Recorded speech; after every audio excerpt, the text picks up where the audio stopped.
Hello everyone, I hope आप सब लोग बढ़िया होंगे और आपका प्रोसेस भी एकदम बढ़िया चल रहा होगा अभी तक। तो आज इस वीडियो में हम बात करेंगे कि सीआईबीसी और स्कॉशिया बैंक, इन दोनों में रियलिटी में डिफरेंस क्या है और यहाँ पे स्टूडेंट्स प्रॉब्लम क्या फेस कर रहे हैं इस बैंक को लेके। तो अगर आप अभी डिसीजन लेने वाले हो तो आई रिकमेंड कि आप इस वीडियो को पूरा देखना और तभी आप अपना बैंक चूज करना कि which one is right for you. इस वीडियो में मैं 8 टॉपिक्स कवर करूँगा। सबसे पहला होगा availability of this banks, second होगा प्रोसेसिंग फीस, थर्ड होगा जीआईसी इंस्टॉलमेंट्स के बारे में, फोर्थ होगा कैशबैक जो आपको क्रेडिट कार्ड्स पे मिलेगा, एंड फिफ्थ वन कि आपके चार्जेस कितने होंगे बैंक के हर महीने, और आखिरी 2 इम्पॉर्टेंट चीज़ें कि आपका जीआईसी प्रोसेस होने में कितना टाइम लगेगा और यहाँ पे इन रियलिटी स्टूडेंट्स ने क्या प्रॉब्लम फेस करी है जिससे कि आपकी स्टूडेंट लाइफ इनिशियल डेज में काफ़ी इफेक्ट हो सकती है। So let's begin this video by talking about availability of these banks. तो जब अवेलेबिलिटी की बात आ जाती है बैंक्स के बारे में कि सीआईबीसी की कम ब्रांच है कि स्कॉशिया की है, इन रियलिटी दोस्तों ऐसा कुछ भी नहीं है। यहाँ पे अगर आप टोरंटो में आ रहे हो या किसी भी बड़ी सिटी में आ रहे हो जहाँ पे कॉलेजेस हैं, वहाँ पे आपको सारे ब्रांचेस मिल जाएंगी। और ऐसा इंडिया की तरह है नहीं कि आपको बार बार रेगुलरली बैंक जाना पड़ेगा। यहाँ पे ऐसा रहता है कि अगर आपके पास चेक है तो आपको अपनी ब्रांच में जाके डिपॉजिट कराने की ज़रूरत नहीं है। आपने बस ऐप में ही लॉगिन करके फ़ोटो खींचनी है और वो डायरेक्टली आपके अकाउंट में ट्रांसफ़र हो जाएंगे पैसे। तो चेक डिपॉजिट करने तो आपको जाना ही नहीं पड़ेगा। तो सेकंड बात आ जाती है कि इंटरैक्ट ई ट्रांसफ़र आप यहाँ पे किसी को भी कर सकते हो। अगर आपको पैसे ट्रांसफ़र करने हैं आपको बैंक जाने की ज़रूरत नहीं है बिल्कुल भी। जैसे कि पेटीएम होता है वैसे ही हो जाएगा रिगार्डलेस ऑफ बैंक कि आपने अगर सीआईबीसी में अकाउंट है और आपको ट्रांसफ़र करने हैं स्कॉशिया वाले बंदे को, तो वो डायरेक्टली हो जाएंगे ऐप के थ्रू, आपको फिजिकल जाने की ज़रूरत नहीं होगी। और मैं कनाडा में 4 महीने से हूँ। मैं आज तक सिर्फ एक ही बार मैं गया हूँ अपनी ब्रांच पे, और वो भी फर्स्ट टाइम मेरे को अपना जीआईसी अकाउंट खुलवाना था। उसके बाद मैं एक बार भी जाने की ज़रूरत नहीं पड़ी मेरे को। तो जितनी भी सर्विसेज होती हैं वो सारी ऑनलाइन सॉल्व हो जाती हैं। अगर मेरे को अपनी लिमिट बढ़वानी है विड्रॉल की, वो भी ऑनलाइन ही हो जाएगी फ़ोन पे। अगर आपने कुछ भी करना है वो ऐप से हो ही जाएगा, तो आपको जाने की ज़रूरत नहीं पड़ेगी। तो आई डोंट थिंक कि अवेलेबिलिटी ऑफ बैंक्स आपका कोई एक डिसीजन फैक्टर होगा। ये था फर्स्ट टॉपिक। सेकंड बात आ जाती है प्रोसेसिंग फीस की। स्कॉशिया बैंक में $200 प्रोसेसिंग फीस है। अगर आप सोच रहे हो कि अगर आप सीआईबीसी में चले जाओगे तो आपके $200 सेव हो जाएंगे, ऐसा कुछ नहीं है। जब आप सीआईबीसी में जाओगे तब आपका कन्वर्जन रेट ज़्यादा होगा, तो इवेंचुअली आपके पैसे वो इक्वल बन जाएंगे। मेरे टाइम पे तो ऐसा ही था जब मैंने कैलकुलेट किया था। So that is also not one of your decision factors, so इसको भी आप साइड में कर सकते हो। लेकिन हाँ, अगर आपने अभी तक साइन अप नहीं किया है सीआईबीसी में, तो आप मेरा रेफरल यूज़ कर सकते हो जो कि मैंने डिस्क्रिप्शन में डाल रखा है। अगर आप वो यूज़ करोगे तो आपको $25 मिल जाएंगे। अगर आपका कोई फ्रेंड है ऑलरेडी कनाडा में और वो सीआईबीसी में आपको रेफर करना चाहता है तो आप डेफिनेटली उनके साथ भी जा सकते हैं और आप दोनों को $25 मिलेंगे। I know that's not really a big amount for you right now, but something that you want to have. तो थर्ड बात आ जाती है इंस्टॉलमेंट्स हर महीने आपको जो जीआईसी से मिलेगी। तो जो स्कॉशिया में है वो है कि हर 30 डेज़ में आपको $670 के अप्रॉक्स मिलेंगे, वेयरएज जो सीआईबीसी के अंदर सीन है कि हर 45 डेज़ के अंदर $1000 मिलेंगे। इसमें मेरा ओपिनियन ये है कि मेरे को ऑनेस्टली फ़र्क नहीं पड़ता कि मेरे को 600 समथिंग मिले या फिर $1000 45 डेज़ में मिले। क्यों? क्योंकि मैं इवेंचुअली उस पर डिपेंडेंट नहीं हूँ, मैं उसको यूज़ नहीं कर रहा हूँ and I am only spending जो भी मेरी इनकम है।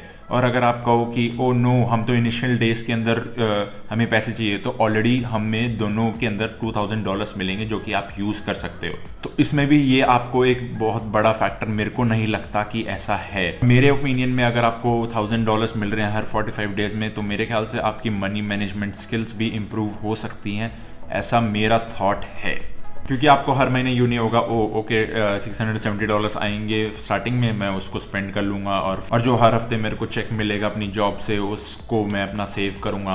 तो आई डोंट थिंक ये काफ़ी अच्छी प्रैक्टिस है। तो मैंने तो अभी तक अपनी जीआईसी टच नहीं करी है, तो मेरी वैसी की वैसी है and I am only using जो मेरी वीकली पेमेंट्स आती है, मैं उसी से ही पूरा अपना मनी मैनेज कर रहा हूँ और सब सही चल रहा है। तो क्योंकि मेरे को हर 45 डेज़ में पेमेंट आती है, मैंने सीआईबीसी चूज़ किया हुआ है, तो I am not dependent on GIC at all and I only spend मैंने अभी पैसे कमाए हैं rather than depending on GIC. मेरे ख्याल से ऐसे आपकी मनी मैनेजमेंट स्किल्स थोड़ी सी इम्प्रूव हो सकती हैं। तो फोर्थ बात आ जाती है कैशबैक के बारे में। तो सीआईबीसी और स्कॉशिया बैंक में ना डिफरेंस ये है कि जब आपके पास क्रेडिट कार्ड होगा तो जब आप उसको यूज़ करोगे और उसके ऊपर आपको कैशबैक मिलेगा, तो जो CIBC में रहता है कि आपको 1% कैशबैक मिलेगा। अगर आपने जैसे $100 की शॉपिंग करी तो आपको अप टू $1 मिलेंगे। डायरेक्ट कैश विड्रॉल करा सकते हो, लेकिन मेरे ख्याल से उसके अंदर लिमिट है कि जब 35 हो जाएंगे तो ही करा सकते हो। और मेरा अभी तक $47 कैशबैक मिल चुका है और मैं 4 महीने से कनाडा में हूँ। और स्टार्टिंग में मेरे ख्याल से मेरे को 25 ऑलरेडी मिला था जब मैंने साइन अप किया। मेरा स्कॉशिया बैंक में क्या सीन रहता है कि आपको पॉइंट्स मिलते हैं जिससे कि आप मूवीज वगैरह देख सकते हो, एंड उसके अंदर आपको कोई और कैशबैक नहीं मिलेगा, सिर्फ आपको पॉइंट्स ही मिलेंगे। मेरा तो मानना ये है कि मैं इसको प्रेफर नहीं करूंगा। क्योंकि फिर मैं अपने जो पैसे मिल रहे हैं मेरे को, मैं उसको स्पेंड ही करूंगा। आपको पॉइंट्स मिलेंगे तो आप अगर सेविंग्स के पर्सपेक्टिव से देखोगे तो आप सेविंग्स नहीं करोगे, रेदर दैन आप ज़्यादा स्पेंड करोगे एंटरटेनमेंट में। जैसे कि अगर आपने कुछ भी मूवीज़ वगैरह देखोगे तो वहाँ पे आप पॉइंट्स रिडीम करोगे, खर्चा करोगे, रादर देन आप CIBC में जो आपको पैसे मिलेंगे वो आप सेव करोगे और अपनी मर्जी से जहाँ पे यूज़ करना है उसे वहाँ यूज़ कर पाओगे। आई डोंट थिंक ये आपका एक डिसीजन फैक्टर है, लेकिन मैं ये सारे टॉपिक्स कवर करना चाहता हूँ जिससे कि आप लोग अवेयर रहे हर चीज़ के बारे में आने से पहले। तो फिफ्थ बात आ जाती है मंथली चार्जेस के बारे में। स्कॉशिया और CIBC दोनों के अंदर कोई भी मंथली चार्जेस नहीं है, तो आपको इस चीज़ के बारे में भी फिक्र करने की कोई ज़रूरत नहीं है। लेकिन हाँ, 6 पॉइंट जो बड़ा इंपॉर्टेंट है वो है टाइम। आपके पास इंडिया में कितना टाइम है वीज़ा अप्लाई करने से पहले? जब आप स्कॉशिया बैंक के साथ जाओगे आपको 6 to 10 डेज लग जाएंगे प्रोसेस होने में आपके GIC अकाउंट के लिए, which is actually a lot. जैसे मैंने भी अपने सितंबर एंड में भी अप्लाई करना था and I don't really want to delay a lot क्योंकि मेरा जैन इनटेक था। और अगर आपके साथ भी ऐसा है कि आपको फटाफट अपना GIC अकाउंट खुलवाना है और वीज़ा अप्लाई करवाना है, तो आई डोंट थिंक कि स्कॉशिया बैंक एक बहुत अच्छा ऑप्शन रहेगा आपके लिए अगर आप जल्दी में और आपने फटाफट वीज़ा अप्लाई करना है और आप ऑलरेडी बहुत ज़्यादा लेट हो, क्योंकि CIBC में 2 to 4 डेज लगते हैं मैक्स आपका टोटल प्रोसेस होने में।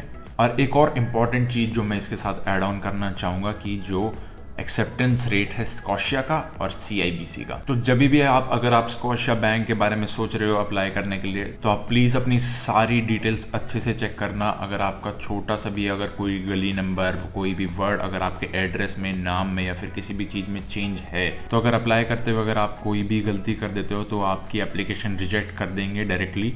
और एक बंदे के साथ क्या सीन हुआ कि उसको 21 दिन के अंदर रिफंड आया। उसने एड्रेस में थोड़ा सा अलग डाल दिया था रैदर देन जो उसका पासपोर्ट पे था। और एक और चीज़ जो मैंने स्कॉशिया में नोटिस करी थी वो थी लास्ट नेम में मेरे को बड़ी दिक्कत आ रही थी, क्योंकि मेरा लास्ट नेम नहीं है। तो अगर मेरी एप्लीकेशन रिजेक्ट हो जाती तो मेरा भी शायद वो इनटेक मिस हो जाता। मेरा CIBC में मेरे को कोई भी ऐसी दिक्कत नहीं आई, लास्ट नेम से भी कोई रिलेटेड प्रॉब्लम नहीं थी और मेरा प्रोसेस भी मेरे ख्याल से 2 से 4 दिन के अंदर टोटल हो गया था। सो अपना डिसीजन प्लीज़ अपने टाइम के हिसाब से देखना कि आपके टाइमलाइन में क्या सूट कर रहा है। एंड आखिरी में आ जाते हैं सबसे ज़्यादा इम्पॉर्टेंट बात पे कि यहाँ पे स्टूडेंट्स क्या प्रॉब्लम फेस कर रहे हैं स्कॉशिया बैंक को लेकर।